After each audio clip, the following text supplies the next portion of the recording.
हाय दोस्तों, good morning. I hope आप लोग स्वस्थ होंगे, मस्त होंगे। यूट्यूब चैनल से सियाई विद जॉब में आप लोग का हार्दिक स्वागत है, अभिनंदन है।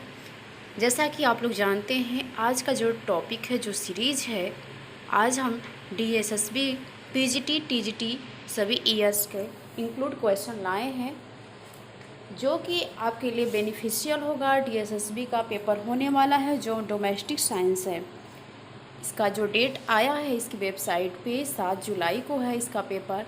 तो हमें डीएसएसबी, टीजीटी, पीजीटी पर ज़रूर फोकस करना चाहिए। तो इसमें जितने क्वेश्चन इंक्लूड है, सारे डीएसएसबी, टीजीटी, पीजीटी के सभी ईयर्स के क्वेश्चन इंक्लूड है।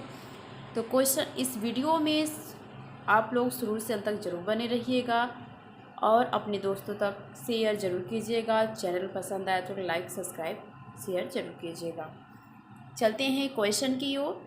इसमें जितना शुरू से अंत तक क्वेश्चन आपको मिलेगा, सारे डीएसएसबी, टीजीटी, पीजीटी सभी इंक्लूड मिलेंगे। और जो टॉपिक है ये क्वेश्चन के, यहाँ ये जो टॉपिक है आपके फूड न्यूट्रिशन से ही पूरे टॉपिक हैं। अभी पूरे फूड न्यूट्रिशन से टॉपिक कवर नहीं हुआ है, 8-9 चैप्टर तक कवर हो पाया है। इसके आगे वाले वीडियो में और हम फूड न्यूट्रिशन वाले से कवर हम कर लेंगे। तो चलते हैं वीडियो में, आप लोग बने रहिएगा। पहला क्वेश्चन है कि कुपोषण मानव शरीर में विभिन्न रक्षा प्रणालियों पर विपरीत प्रभाव डालता है। कुपोषण मानव शरीर में विभिन्न रक्षा प्रणालियों पर विपरीत कैसा प्रभाव डालता है? तो प्रतिजैविक निर्माण है, उत्तक अखंडता है, फैगोसाइटिक क्रिया है, उक्त सभी है। तो इसका आंसर डी होगा, उक्त सभी को माना गया है। यहाँ पे प्रतिजैविक का निर्माण, उत्तक अखंडता का निर्माण, फैगोसाइटिक क्रिया का भी निर्माण बताया गया है। इसका जो ऑप्शन चूज किया गया है उपयुक्त सभी है। बताया गया है कि प्रतिजैविक निर्माण, एंटीबॉडी फॉर्मेशन, आपका फैगोसाइटिक क्रिया, उत्तक अखंडता, टिश्यूज इंटीग्रिटी ऑफ आदि कुपोषण मानव शरीर के विभिन्न रक्षा प्रणालियों पर विपरीत प्रभाव डालती है। कुपोषण उस अवस्था को कहा जाता है जब मनुष्य उसकी शारीरिक आवश्यकताओं के अनुकूल उपयुक्त मात्रा में सभी पौष्टिक तत्व नहीं मिलते अथवा कोई तत्व आवश्यकता से अधिक या कम मिलते हैं। इस कारण मनुष्य की शारीरिक वृद्धि, समुचित विकास तथा कार्यक्षमता पर बुरा प्रभाव पड़ता है। यह मुख्यतः समाज के निम्न वर्गों में बांटा गया है। यहाँ पे जो कुपोषण की बात कही गई है, तो कुपोषण उस अवस्था को कहा जाता है जब मनुष्य को शारीरिक आवश्यकताओं के अनुकूल उनके विपरीत प्रभाव डालते हैं। जैसे कि उन्हें पौष्टिक तत्व की कमी होती है, उनके शरीर में पौष्टिक तत्वों की कमी होने के कारण क्या होता है, शरीर कुपोषण हो जाता है। तो यहाँ पे यही इसका प्रभाव बताया गया है कि अगर शरीर कुपोषित हो गया है तो उनका समुचित विकास नहीं हो पाएगा और उनकी एक्टिविटी, जो कार्य दक्षता होगा, उन पर बुरा प्रभाव पड़ता है। और यह जो कुपोषण भी है तो आपको समाज में अगर देखा जाए तो निम्न वर्गों में बांटा गया है। आगे नेक्स्ट क्वेश्चन की ओर चलते हैं। आगे नेक्स्ट क्वेश्चन है कि साइनोजेन रासायनिक सूत्र डॉट के साथ एक रासायनिक यौगिक है। तो साइनोजेन रासायनिक सूत्र किसके साथ एक रासायनिक यौगिक बनाता है? तो क्या है यहाँ पे, C4N4 है, CN2 है, CN4 है, या C1 या N1 है। यहाँ पे क्या बताया, यह फार्मूला बताया गया। यहाँ पे साइनोजेन रासायनिक सूत्र का C4N4 है। ए इसका आंसर सही होगा। क्या होगा? ए इसका आंसर सही होगा। आगे चलते हैं नेक्स्ट क्वेश्चन की ओर। नेक्स्ट क्वेश्चन है ऊर्जा उपापचय से क्वेश्चन लिया गया। यहाँ पे एक कैलोरी है। यहाँ पे क्वेश्चन पूछा गया है कि एक कैलोरी है, तो यह कैलोरी क्या है? जल की 1 ग्राम तापमान 1 डिग्री सेल्सियस बढ़ाने के लिए वांछित ऊर्जा की मात्रा। एक पोषक तत्व। सी है आहार विशेषज्ञ द्वारा एक भोजन विशेष में वसा की मात्रा की व्याख्या करने के लिए आविष्कृत एक बिंदु प्रणाली में से कोई नहीं। एक कैलोरी, किलो कैलोरी की बात नहीं, एक कैलोरी की बात कही गई। तो एक कैलोरी हम कितने तापमान डिग्री सेल्सियस से ऊर्जा वांछित करते हैं यहाँ पे। तो यहाँ पे जो आंसर है इसका, इसमें से कोई नहीं मिल रहा है, तो ये यहाँ पे होगा इसका आंसर डी, इनमें से कोई नहीं। भी देख लेते, इसकी व्याख्या में बताया गया है कि शारीरिक श्रम करने के लिए हमें जिस शक्ति की आवश्यकता होती है उसे ऊर्जा कहते हैं। ऊर्जा कैलोरी को हम इस तरह से भी परिभाषित कर सकते हैं। ऊर्जा कैलोरी कार्य करने की वह क्षमता जिस शरीर की पेशियां क्रियाशील रहती हैं तथा शरीर द्वारा कार्य संपन्न होता है। देखिए यहाँ पे यह बताया गया है कि देखिए यहाँ पे DSSB PGT सन 2018 से क्वेश्चन लिया गया है।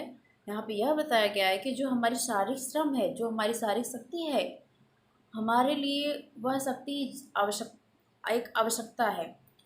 क्या है कि उसे अगर हमारी आवश्यकता है किसी कार्य को हम करने के लिए हमें पूरी एनर्जी की आवश्यकता होती है, हमें ऊर्जा की आवश्यकता होती है।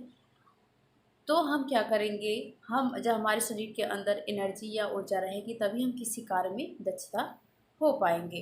तो यहाँ पे बताया गया है कि ऊर्जा कैलोरी ऊर्जा को परिभाषित किया गया है कि वह क्षमता हमारे शरीर का है जिसे जो कि कार्यपेशियाँ कार्यशील रहती हैं वह कैलोरी के मापक के अंतर्गत रखा जाता है। जैसे कि अगर हमारे शरीर के हम भोजन लेते हैं, इंटेक करते हैं और हमारा जो भी हमें हमारे शरीर से जो ऊर्जा या कैलोरी मिलती है, ऊर्जा क्या जैसे कोई कार्य कर रहे हैं और कार्य करने में हम दक्ष हो, कार्य करने के लिए हम एक्टिव हो, क्रियाशील हो, हमारी पेशियाँ क्रियाशील हो, तो हमारी क्या है कि एक तरह की एनर्जी कार्य करने के लिए तत्पर रहती है।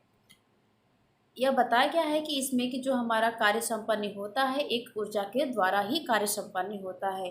कार्य पेशियाँ हमारी पेशियाँ कार्यशील रहती हैं शरीर की, लेकिन उसे चलाने के लिए हमें ऊर्जा या कैलोरी की आवश्यकता पड़ती है। इसका आंसर क्या होगा? डी, इनमें से कोई नहीं। आगे नेक्स्ट क्वेश्चन है कि पुरुषों में स्त्रियों के मुकाबले बीएमआर होता है। पूछा गया है कि पुरुषों में स्त्रियों के मुकाबले पुरुषों में बीएमआर क्या होता है? कम होता है, अधिक होता है, एक समान होता है, कोई नहीं। तो स्त्रियों के मुकाबले पुरुषों में बीएमआर क्या होता है? अधिक होता है। सी इसका आंसर सही है। आगे क्वेश्चन की ओर चलते हैं। आगे नेक्स्ट क्वेश्चन है कि मानव शरीर में स्टार्च के पाचन के लिए सर्वाधिक उत्तरदायी एंजाइम है। एमाइलेज है, फास्फेटेज है, या फास्फोराइलेज है और काइनेसिस है। इसका आंसर होगा ए, एमाइलेज। यहाँ पे बताया गया इसका व्याख्या देख लेते हैं। मानव शरीर में स्टार्च के एंजाइम क्या है कि एमाइलेज है। अग्नाशय में एंजाइम होता है जिसे अमाइलेटेशन भी कहते हैं। अग्नाशय में जो एमाइलेज होता है उसे एमाइलेटेशन भी कहते हैं। एमाइलेज स्टार्च को पूर्णतया डाइसैकेराइड माल्टोज में बदलता है। आगे नेक्स्ट क्वेश्चन की ओर चलते हैं। यहाँ पे भी पूछा गया है, देखिए DSSB PGT 2018 से है। निम्नलिखित में से कौन सी युग्म सुमेलित है? तो यहाँ पे बताया गया है कि माल्टेज है, माइलेज है, लाइपेज है या किसमिस है। इसमें ऐसा कुछ भी नहीं है, तो इसका आंसर डी है, इनमें से कोई नहीं। आगे नेक्स्ट क्वेश्चन की ओर चलते हैं कि सैपोनीन क्या है? सैपोनीन रासायनिक यौगिक का एक वर्ग है जो विभिन्न में बहुतायत में विशेषतः पाया जाता है। तो क्या पादप प्रजातियां पाई जाती हैं?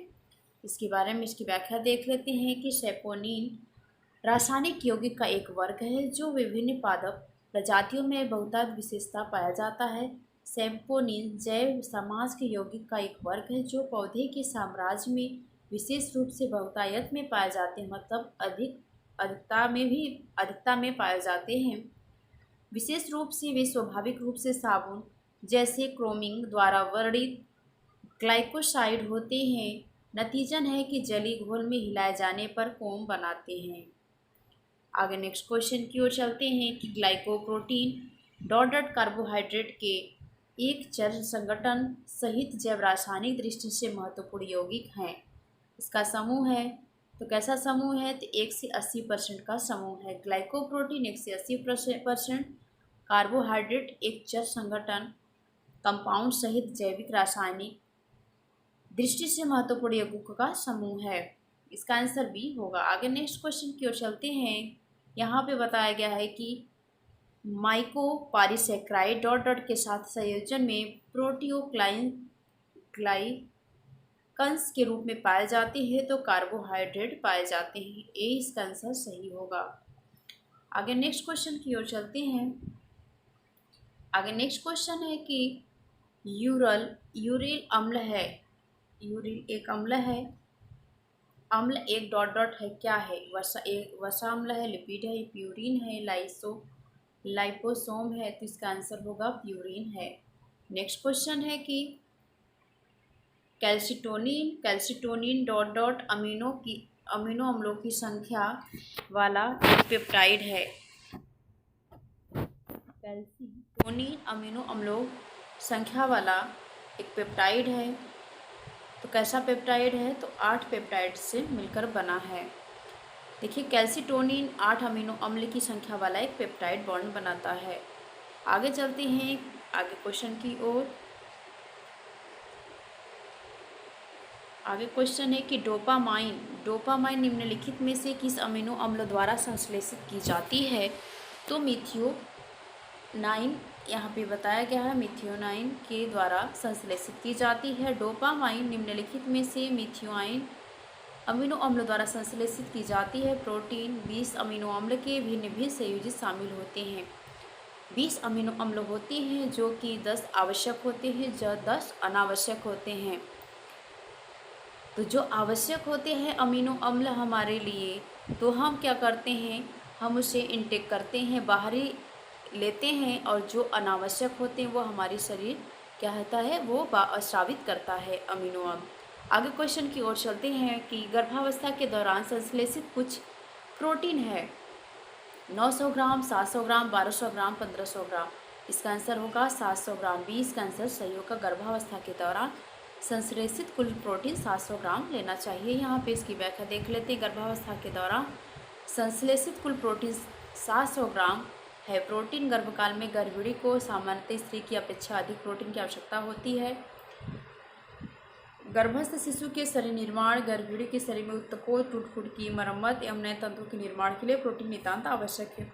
ये कॉमन चीज़ें हैं कि अगर गर्भवती जो महिला है, सामान्य महिला से गर्भवती महिला को प्रोटीन की आवश्यकता अधिक पड़ती है, क्योंकि जो शिशु है उनके लिए भी ज़रूरी है, और जो ऊतकों की टूट-फूट मरम्मत होती है उनके लिए भी ज़रूरी है। तो यहाँ पे प्रोटीन की अधिकता हो जाती है गर्भावस्था के दौरान। आगे चलते हैं क्वेश्चन की ओर। प्रोलाइन यह एक अनावश्यक अमीनो अम्ल है, असंगत है, गलत है, असंबंधित है, सही है। इसका आंसर है यह सही है। डी इसका आंसर है। प्रोलाइन यह अनावश्यक अमीनो अम्ल है, यह कथन सही है। पूछा गया कि जो प्रोलाइन है ये अनावश्यक है, आवश्यक के अंतर्गत नहीं है, अनावश्यक अमीनो अम्ल है, जो प्रोलाइन अमीनो अम्ल होता है वो हमारे शरीर से स्रावित होता है। आगे चलते हैं क्वेश्चन की ओर।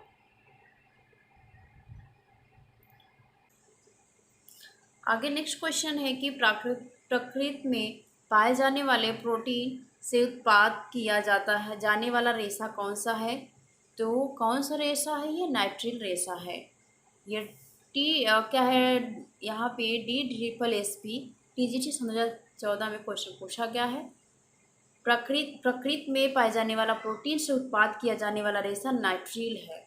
आगे नेक्स्ट क्वेश्चन है कि इनमें से कौन सा महत्वपूर्ण अमीनो अम्ल या अमीनो एसिड नहीं है जो इसमें से आवश्यक नहीं है, महत्वपूर्ण नहीं है, अनावश्यक के अंतर्गत पूछा जा रहा है।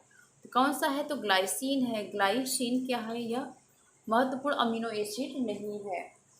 आगे देखते हैं जो हमारे लिए आवश्यक अमीनो अम्ल है। यहाँ पे 10 उनके नाम बताए गए हैं। तो हिस्टाडीन है, ल्यूसीन है, आइसोल्यूसिन है, लाइसिन है, आर्जिनिन है, मिथियोनिन है, थ्रियोनिन है, फिनाइल एलानिन है, वैलिन है या ट्रिप्टोफैन है। ये हमारे शरीर के लिए 10 आवश्यक अमीनो अम्ल है, और जो 10 अनावश्यक अमीनो अम्ल है वो हमारे शरीर से स्रावित होता है। आगे चलते हैं क्वेश्चन की ओर। क्वेश्चन है कि वह लिपिड जिसमें जल भीरु, जिसे अध्रुवी और जल प्रेमी ध्रुवी समूह दोनों होते हैं, बहुअनुभूतिक, समानुभूतिक, उभयानुभूतिक, विषयानुभूतिक। इसका आंसर क्या होगा? ये होगा डी, विषयानुभूतिक, विषमानुभूतिक। वह लिपिड जिसमें जल भीरु या अध्रुवी और जल प्रेमी ध्रुवी समूह दोनों विषमानुभूतिक के अंतर्गत आते हैं, कहलाते हैं। आगे क्वेश्चन चलते हैं कि स्टीरायड में एक चक्रवलय होता है जो डॉट डॉट कहलाता है। तो क्या कहलाता है? तो पेटेनो पर हाइड्रोफिनेंथ्रीन कहलाता है। बी इसका आंसर सही है। स्टीरायड में एक चक्रवलय होता है जो पेटेनो पर हाइड्रोफिनेंथ्रीन कहलाता है। आगे क्वेश्चन की ओर चलते हैं। आगे क्वेश्चन है कि वसा अवशोषण की प्रावस्थाओं को क्रम में व्यवस्थित करें। क्रम में व्यवस्थित करें तो कैसा होगा? तो यहाँ पे जो क्रम है सही क्रम लगा है। बाष्पीकरण होगा, एस्टीकरण होगा, म्यूकोसेल लेना होगा, काइलोमाइक्रोन बनाना होगा। ए इसका आंसर सही होगा। आगे क्वेश्चन की ओर चलते हैं। आगे क्वेश्चन है जो यहाँ वसा से रिलेटेड क्वेश्चन है कि निम्नलिखित में से कौन सा आवश्यक वसामय अम्ल का स्रोत नहीं है? तो कौन सा नहीं है? तो रुई के बीज का तेल। यह क्या है कि आवश्यक वसामय अम्ल का स्रोत नहीं है। ए इसका आंसर सही होगा। बताया गया है यहाँ पे व्याख्या में कि नारियल, सोयाबीन, सूरजमुखी आदि आवश्यक वसामय अम्ल का स्रोत है, जबकि रुई के बीज का तेल आवश्यक वसामय अम्ल नहीं है। आगे क्वेश्चन की ओर चलते हैं। ड्यूडेनम में कैल्शियम की अवशोषण का प्रसार डॉट डॉट द्वारा होता है। तो किसका प्रसार होता है? तो ड्यूडेनम में तो विटामिन डी का होता है।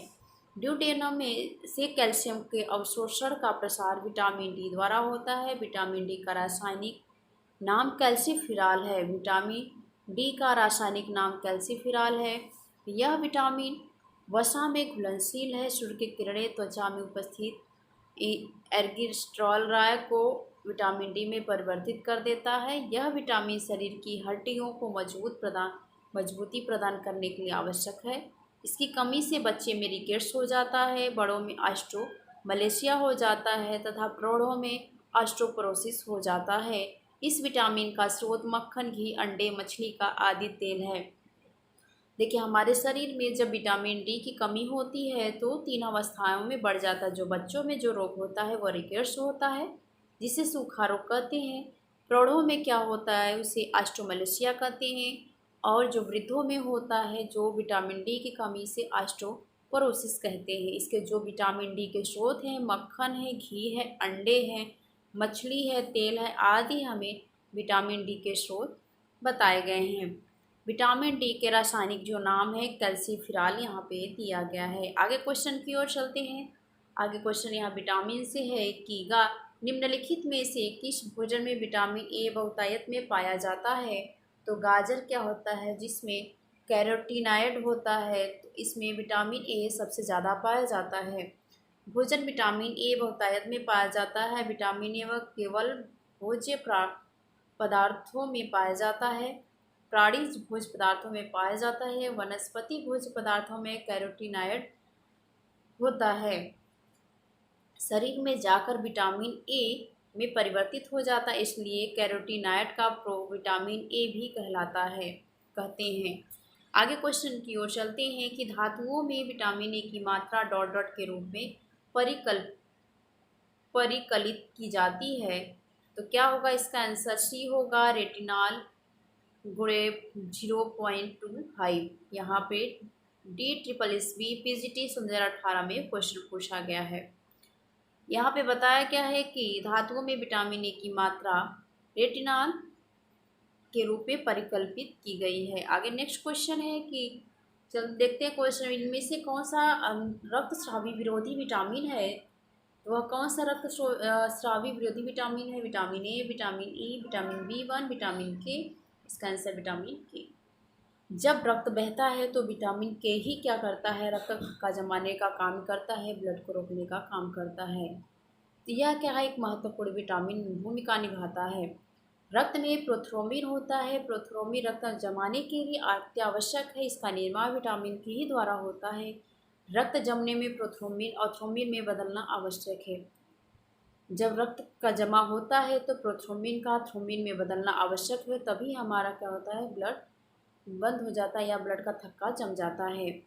आगे क्वेश्चन की ओर चलते हैं। क्वेश्चन देख लेते हैं। यहाँ पे है विटामिन ए की कमी का नतीजा है, तो क्या क्वाशियोकर है, आइस्ट्रोमलेशिया है, और ऑप्शन आगे दिया गया है।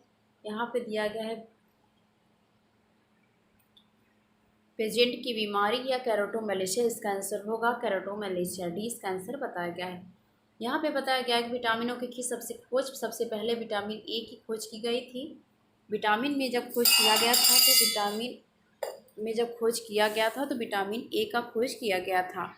विटामिन ए केवल प्राणिज भोज्य पदार्थ में पाया जाता है। विटामिन की कमी के प्रभाव शारीरिक वृद्धि में रुकावट, गुर्दों में पथरी बनना, हाइडरमा, कैरोटोमलेशिया। विटामिन ए की कमी से जब कार्निया की सेलेस्मिक झिल्ली टूटने लगती है तथा इसकी भीतरी सतह चंगुल में आ जाती है, जिससे कार्निया अपारदर्शी हो जाता है। कार्निया का भीतरी हिस्सा गल जाता है तथा इसमें घाव हो जाता है। इन पर जीवाणुओं का संक्रमण हो जाता है, जिससे कार्निया नष्ट हो जाती। इन्हीं परिवर्तन को ही क्या है, कैरोटोमलेशिया कहते हैं।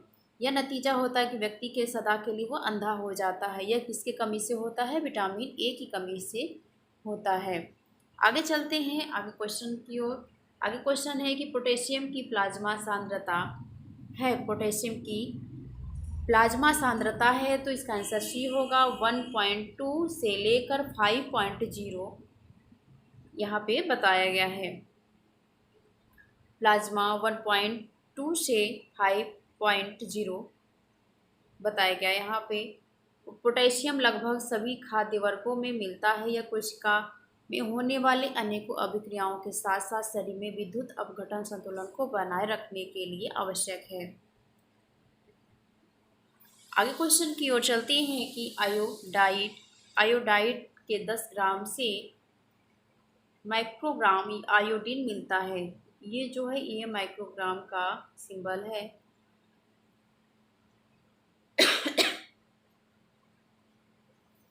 इसका ऑप्शन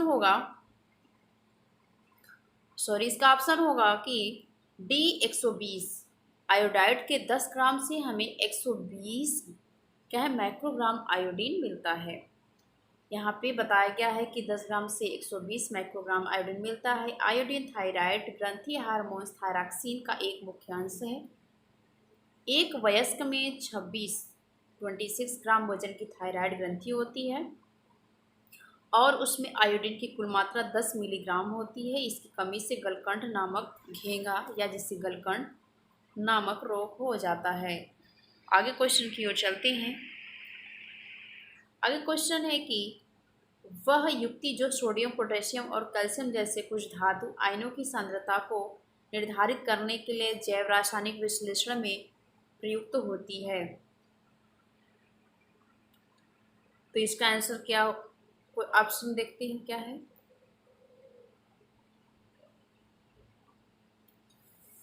यहाँ पे ऑप्शन बताया गया है कि photo electric flame photometer, fluorescence spectroscopy, photometer, उक्त में से कोई नहीं। इसका आंसर होगा उक्त में से कोई नहीं। आगे क्वेश्चन की ओर चलते हैं। विटामिन ए की कमी से निम्नलिखित में से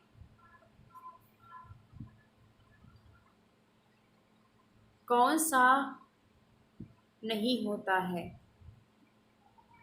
तो विटामिन ए की कमी से रात्रि का अंधापन होता है, कैरोटोमलेशिया होता है, आँख का आना होता है, लेकिन विटामिन ए की कमी से कीटोसिस नहीं होता है। यहाँ पे उसी की व्याख्या बताया गया है कि तौंधी की स्थिति में अंधेरे में कम रोशनी में नहीं दिखाई देता है। आँख का आना विटामिन बी की कमी से कंजक्टाइवा सूख कर मोटी हो जाती हैं। आगे क्वेश्चन है कि विटामिन सी का अच्छा स्रोत है, तो आंवला है। आगे नेक्स्ट क्वेश्चन है कि जस्ता के लिए आवश्यक है, तो जस्ता के लिए वृद्धि आवश्यक है। जस्ता डॉट के लिए आवश्यक है, तो जस्ता हमारे वृद्धि के लिए आवश्यक है। आगे क्वेश्चन है कि सूक्ष्म तत्वों का एक उदाहरण है, तो कौन सा उदाहरण है? तांबा सूक्ष्म तत्वों का उदाहरण है। तांबा क्या है कि सूक्ष्म तत्वों का एक उदाहरण के अंतर्गत आता है। यहाँ पे बताया गया है अति अल्प मात्रा में तांबा भी महत्वपूर्ण है। आवश्यक है खनिज लवण, यह रक्त में प्रोटीन के साथ मिलकर होमोक्यूप्रिन होमोक्यूप्रिन एवं सेरुलोप्लाज्मिन के रूप में उपस्थित रहता है। यह एक वयस्क व्यक्ति में 100 से 150 मिलीग्राम तांबा रहता है। वृक्क, यकृत, हृदय और मस्तिष्क में इसकी मात्रा अपेक्षाकृत अधिक होती है। आगे क्वेश्चन की ओर चलते हैं। अधिक अक्षांशों पर लंबे समय तक रहने वाला गहन हो सकता है, क्या है इसका आंसर? तो बी है लवण और जल पुनः प्राप्ति। आगे नेक्स्ट क्वेश्चन है कि मैग्नीशियम डॉट महत्वपूर्ण है, तो मैग्नीशियम हड्डी बनाने के लिए महत्वपूर्ण, ए इसका आंसर सही होगा। आगे क्वेश्चन की ओर चलते हैं कि ऑस्टियोपोरोसिस होने वाले संबंधी परिवर्तन हो सकता है जो डॉट के कारण होता है, तो यह क्या है? घटा हुआ एस्ट्रोजन उत्पाद में होता है। आगे क्वेश्चन की ओर चलते हैं कि जख्म भरने के लिए निम्नलिखित में से तत्व शामिल है, तो जस्ता जख्म भरने के लिए तत्व शामिल है। आगे क्वेश्चन की ओर चलते हैं। चूने वाला पान खाने से ग्रहण डॉट अधिग्रहण होता है, तो क्या होगा? कैल्शियम। चूने वाला जो पान खाया जाता है उसमें चूने में कैल्शियम की मात्रा होती है, तो हमें कैल्शियम की प्राप्ति होती है। आगे चलते हैं क्वेश्चन की ओर। आगे क्वेश्चन में अति तनाव के मरीज को किस मूल द्रव्य से परहेज करना चाहिए? तो सोडियम से। जो अधिक तनाव के मरीज होते हैं उन्हें सोडियम से परहेज करना चाहिए। जैसे सोडियम हमारे नमक में पाया जाता है, तो यहाँ पे बताया गया है कि सोडियम मूल द्रव्य के परहेज करना चाहिए। अति तनाव के रोगी को कम सोडियम युक्त आहार दिया जाना चाहिए। सोडियम लवण पर नियंत्रण रखता है।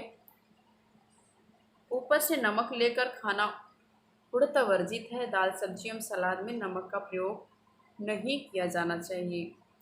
आगे क्वेश्चन है, यह एलटी का क्वेश्चन है। आगे यहाँ पे क्वेश्चन डीएसएसबी का है। किस मूल द्रव्य की कमी से बच्चों में जड़वाहनता का विकास होता है? B iodine. आगे क्वेश्चन है कि शरीर में, यहाँ पे ये भी एलटी का क्वेश्चन। आगे क्वेश्चन की चलते हैं। कौन से रसायन फलों को कृत्रिम रूप से पकाने में प्रयुक्त होते हैं? तो कौन से रसायन होते हैं? तो डी है, क्या है? एंथ्रोफोन है। और चौथा ऑप्शन जो कैल्शियम कार्बाइड है, डी इसका आंसर सही है। आगे क्वेश्चन की ओर चलते हैं। आगे क्वेश्चन है कि प्याज काटते वक्त हमें किस कारण रोना आता है? तो सल्फर यौगिक के कारण रोना आता है। आगे क्वेश्चन है कि परिरक्षक जो रंगीन फलों के रसों में डाला जाता है, तो यह क्या है? तो बेंजोइक अम्ल है। आगे क्वेश्चन की ओर चलते हैं। अंकुरण के समय सक्रिय एक एंजाइम है, तो कौन सा सक्रिय एंजाइम है? एमाइलेज। आगे क्वेश्चन की ओर चलते हैं।